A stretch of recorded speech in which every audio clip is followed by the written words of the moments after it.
ఈ బెలూన్ నోట్లో పెట్టుకోకుండా బ్లో చేయాలి. చేస్తాను నేను చేయొచ్చు అనుకున్నా.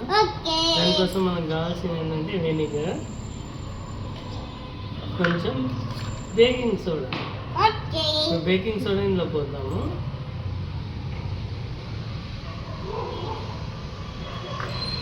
తర్వాత వెనిగర్ తీసి ఈ వాటర్ బాటిల్లో పోతాము.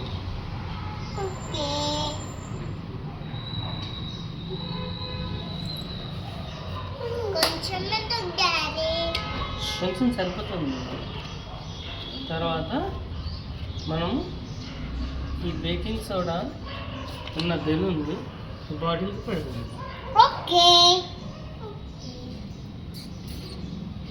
నీట్గా పెట్టేసుకున్నాక ఈ బేకింగ్ సోడా బెలూన్ బాటిల్లో పడేటట్టు ఇట్లా చేయాలి.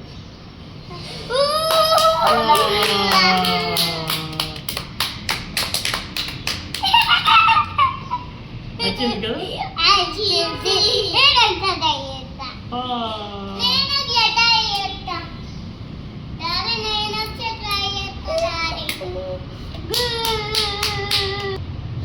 తీసిరా మనం బెలూన్ బ్లో చేయకుండానే బెలూన్ వచ్చింది. నైస్ కదా.